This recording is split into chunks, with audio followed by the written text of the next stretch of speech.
You may or may not have seen that apparently the UK is running out of food, and I think that the framing of this from some of the mainstream outlets hasn't been great, as well as the fact that many people have been blaming it on Brexit, but it's a bit more complicated than that, and just explaining an economic phenomenon with just one factor is normally a lot more complicated than that when you're talking about the entirety of an entire economy. Well, let's be honest, blaming it on one factor is stupid, and the left, being stupid, love to just blame everything on Brexit. If they stub their toe in the morning, they curse to the skies the name of Brexit. If a tree falls in a forest and no one's around to hear it, which Brexiteer pushed it? That's the. How did Brexit cause this? That's the first question on every leftist's lips. Although if there are food shortages, I've not been noticing. But then again, No. I don't eat vegetables anyway, like a normal person. You won't grow big and strong, Harry. Won't I? It's been working all right so far. Those turkey dinosaurs got me pretty far. Very base, to be fair.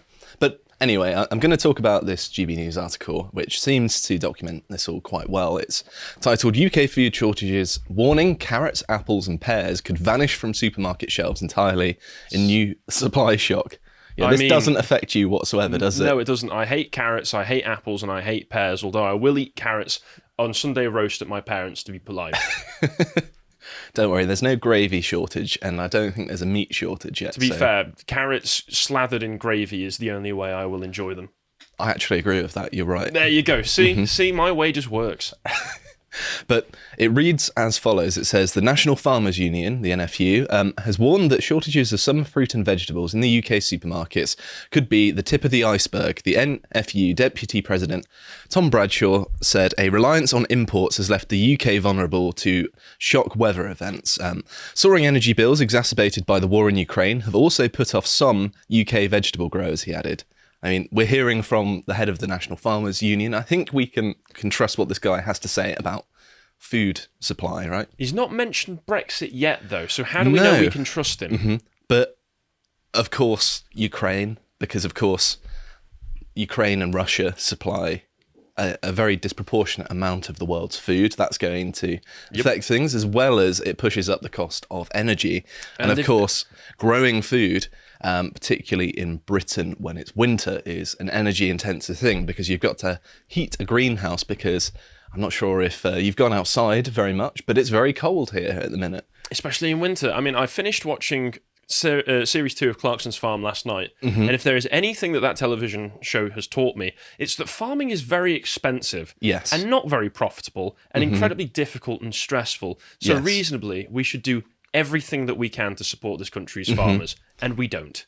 I very much agree with that, and we'll be talking about that in a second because there's an article here that basically talks about exactly that. Wonderful. He said the UK has now hit a tipping point that needs to take command of the food we produce amid volatility around the world caused by war in Europe and climate change. And this is something that I wanted to address, actually, in that I'm all for free markets. I'm all for, having global trade networks. Not necessarily a globalist, but I think that, trading with the people who give you the best products for the cheapest price is good. It doesn't really matter where they come from. But when it comes to food, it's one of those things that is so important to things like your national security, to say the people who live here that need to eat food to live. I know that's stating the obvious, but it does need to be said that the reason, for example, that Britain managed to stay in World War II, we were very much reliant on imports of food from America, but we started growing lots and lots of food domestically, because when you're under siege, you need to have lots of food. You can't rely on imports. And it's a similar situation in supply chain disruptions. If there's a problem in the country where you're importing food from, well, then that's going to affect your food. But if you're relying on imports, then you're going to be in a bit of a bind because, of course, growing food takes time. And therefore, you can't just say, okay, farmers here, you do this, because there's somewhat of a delay between the actual shortage from the country you're importing and being able to have yields in Britain to make up for that shortfall. So the article carries on and says, it comes as shortages of tomatoes in UK supermarkets has widened to other fruit and vegetables due to a combination of bad weather and transport problems in Africa and Europe. Many supermarkets up and down the country have reported a worsening shortage of fresh produce in recent weeks. I mean, I haven't noticed anything. Like, I've been for quite a few food shops and I've not looked for anything and they're not be it here. So I don't really quite understand why it's been holding up such a large section of the public consciousness, because I've been cooking as normal. I think social media allows this kind of mass hysteria to spread at rates that it never would have in the past. Whereas, like you say, just going by your own experience, you can look around the shops and go, well, there's enough for everybody as far as I can see, so that's fine. But you'll see some image taken out of context, probably. Well, I saw a good example of this. I know what you're going to say. And there was one that was taken by a leftist, an anti-Brexit activist. And they went to a supermarket on a Sunday afternoon. That's when they uploaded the picture, which is when most supermarkets clear their stock and then they get new stuff in on first thing Monday morning. So anybody who's worked retail will know that this is how it works. And, before I came here and before I went to university and stuff, I did work in a supermarket for a while. And that's how it works. But are we expecting middle-class Remainers to have ever worked as demeaning a job as retail so that they know such things? Hey. Well, I'm middle class. Well, no, but you're not a middle class Remainer. No, that's true.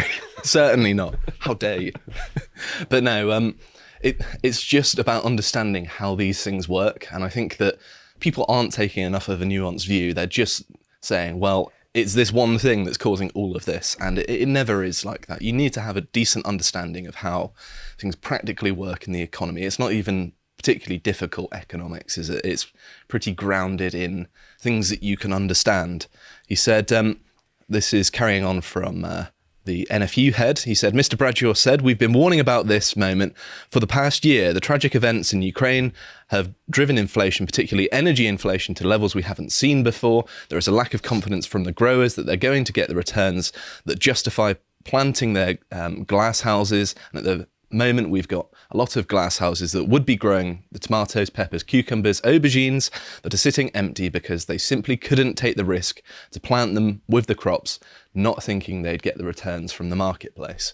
And I think that this is a perfectly reasonable market response to poor government policy, because the government, through mismanagement of the energy sector and poor management of the agricultural sector, in that they treat farmers, although they do subsidise them, they make the cost of operating for them so high that they're getting squeezed, and they're not. I mean, the sheer amount of red tape that people have to pass through, and then the costs of being able to legally navigate that red tape, because legally navigating red tape isn't just, oh, you just have to follow. No, you probably need to get legal advisors in. You need to have a lawyer to be able to walk you through how to. All of these things have costs.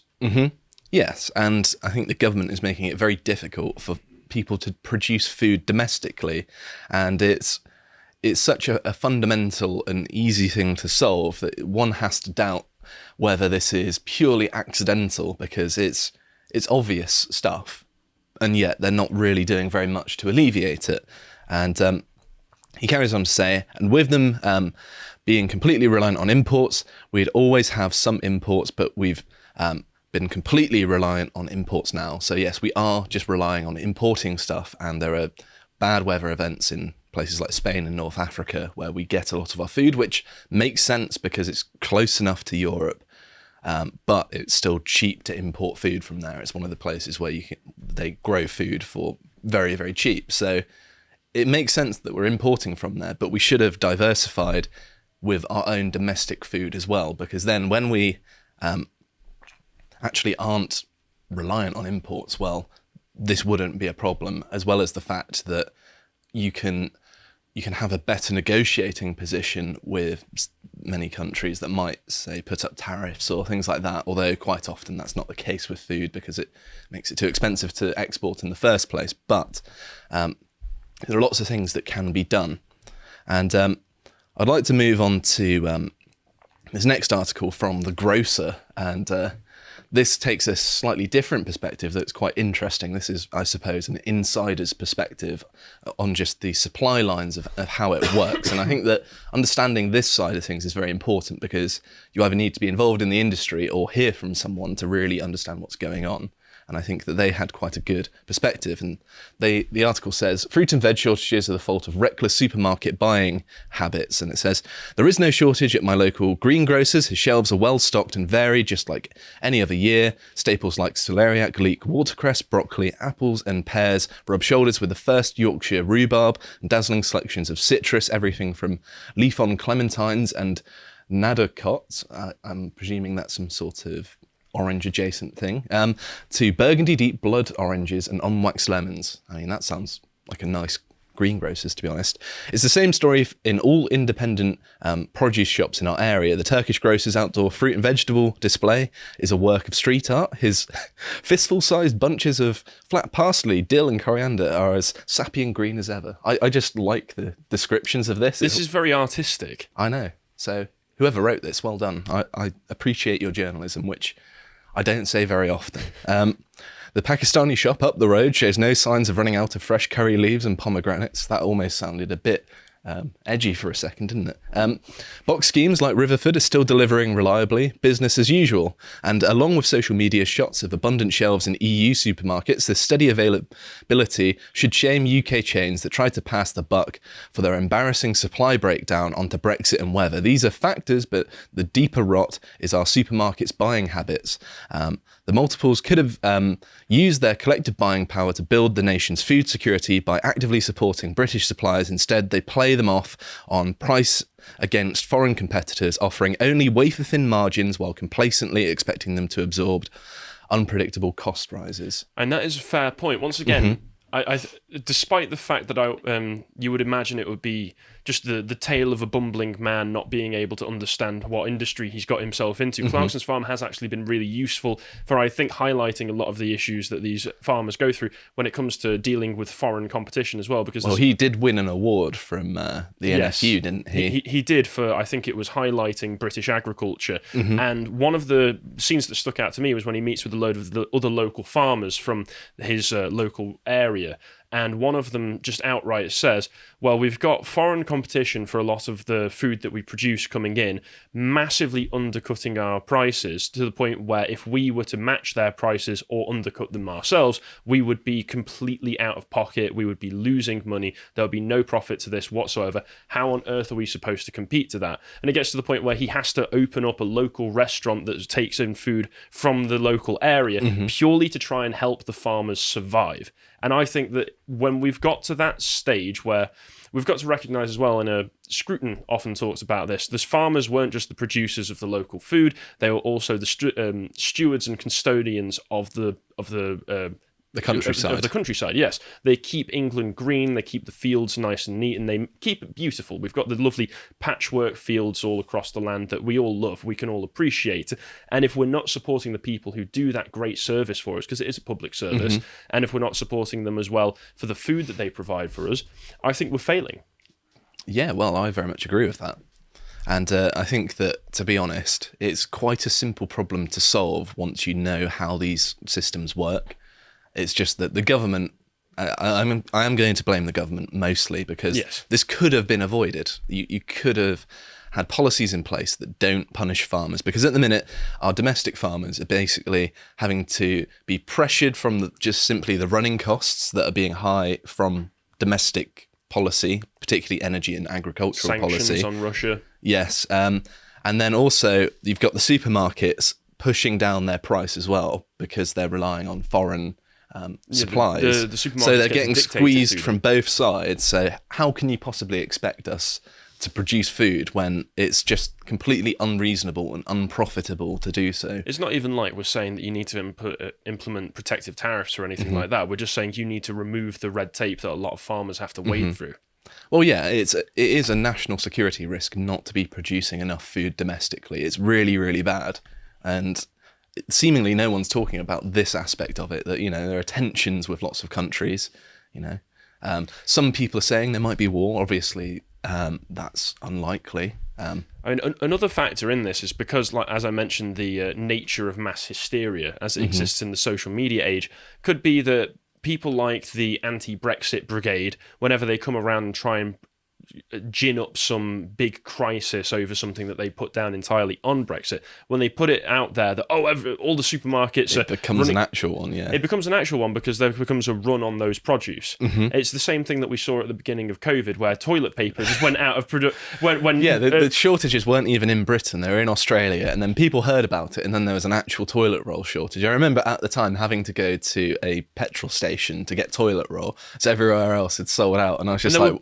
There were people in my local town actively standing outside their homes selling like rolls of toilet paper for $5 each. He's pulling out the jacket like, all right, mate, you want to buy some toilet roll? You want to wipe your arse, lad? I mean, honestly, it's ridiculous. I remember seeing, I think she must have been Chinese, and she had like one of those massive supermarket carts just absolutely chock full of toilet roll. That was like 2 years worth. Yeah, I saw loads of situations like that, and it was disgusting to see people behave like that because they go, oh, well, I have to because there's a crisis. No, there's only a crisis because you're panicking so much. and there's also the obvious thing of, well, I mean, there are alternatives. I mean, if it got really bad, you're not going to die of an unwiped arse, are you? So your alternative is just wander about. I'm not saying that.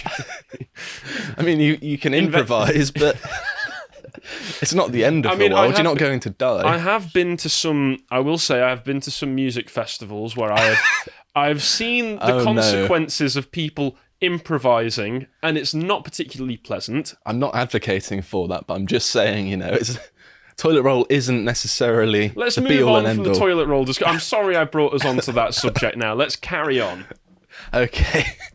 On to more sensible things. And here's an article from the Epoch Times where it's talking about how British farmers are having to put up with environmental legislation. And again, this is very much the fault of the government doing stuff. And it says, British farmers are warned that recent shortages of fresh fruit and vegetables in Britain's supermarkets are partly due to the government's Environmental Protection Department pursuing net zero policies. And this is absolutely the case. This is why domestic production is so difficult, because they're trying to push the economy off of a cliff for a misguided goal, in my opinion.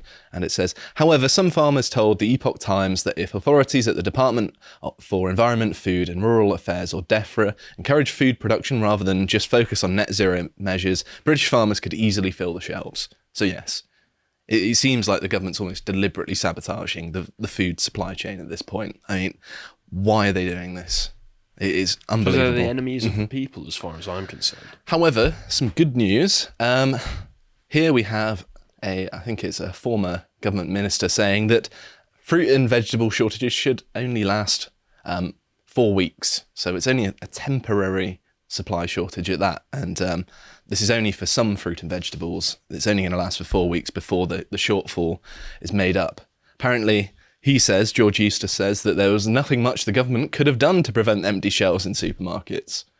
I don't know about that. He's protecting his buddies in Westminster with that statement. He does point to the bad weather in Spain and North Africa, which is a legitimate factor, don't get me wrong, but it's also not the entirety of the picture. There are multiple factors, as always.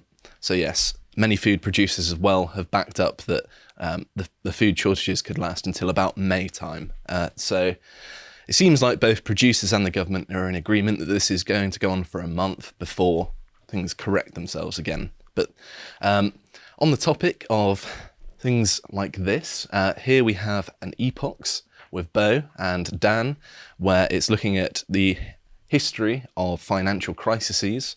And that might be very useful to understanding these sorts of situations, because I think not just in Britain, but in other countries as well, there are going to be these supply shortages. There's going to happen, it seems, because of government mismanagement, net zero, that sort of stuff. Even with everything in place to make it as easy as possible for farmers to do their job, there will just be natural factors that cause shortages from time to time. Because you are reliant on nature, ultimately, aren't you? We can't rely on the weather all the time.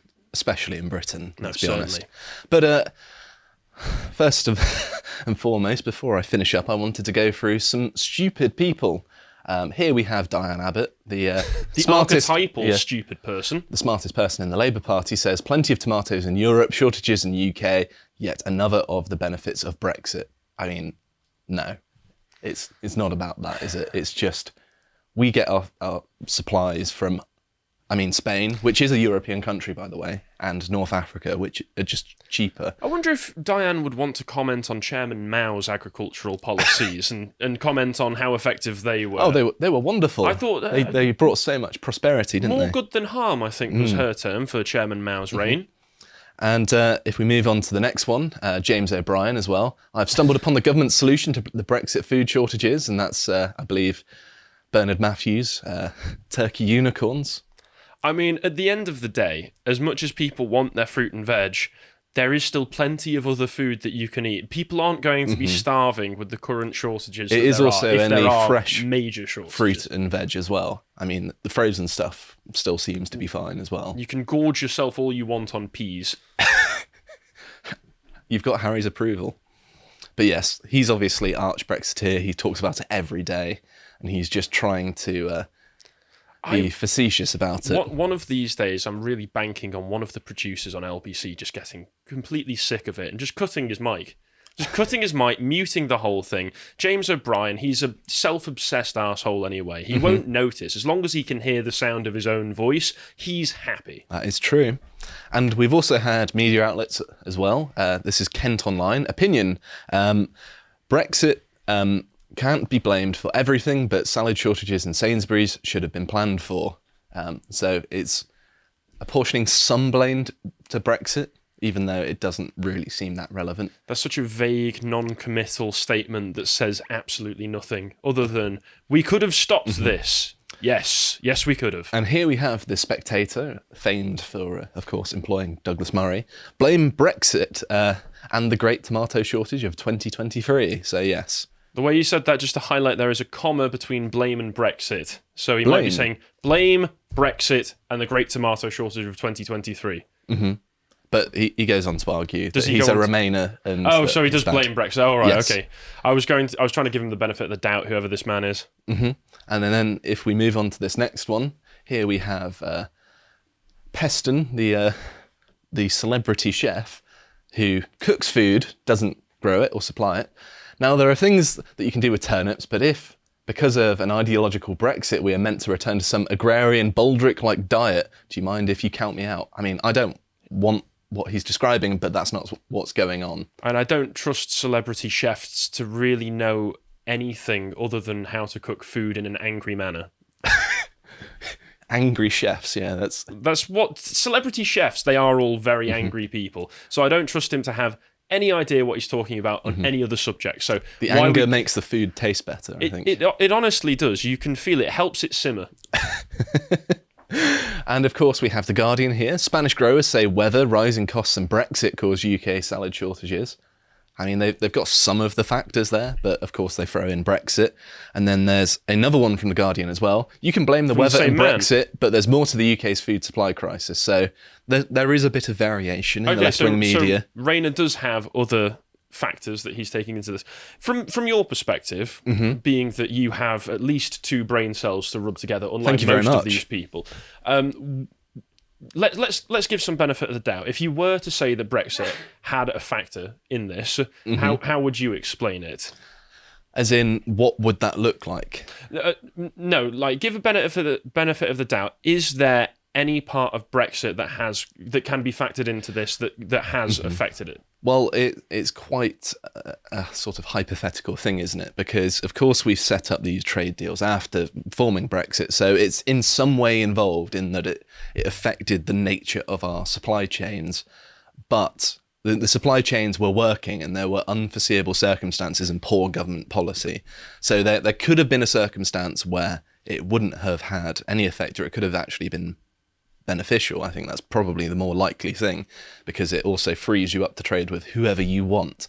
So if done competently, Brexit could have actually made our food industry more stable and we could have had no supply shortages whatsoever. But I'm more willing to attribute it on government mismanagement than I would Brexit, although, of course, it has some effect because it affected the nature of our economy, but it doesn't seem to have a direct effect. That sounds like a fair take to me. Thank you very much. And finally, we have Richard Murphy here saying, there is a discussion of food shortages on the BBC without discussion of Brexit, when in this case we have a simple control sample that shows there is no food shortage in the EU. Let's state the obvious, there may be environmental issues of concern, but it's all down to Brexit. And I say, no, it's not. Learn economics. Basic economics, Thomas Sowell, invest in that, and you won't be making silly arguments ever again. If you appreciated that segment from the podcast of the Lotus Eaters, you can go to lotuseaters.com to get access to all the premium content that's on the site, such as the Epochs series, this one on historical financial crises. If you'd like to find out what else Lotus Eaters is putting out, you can follow on Getter at lotuseaters_com on Getter. Thank you and goodbye.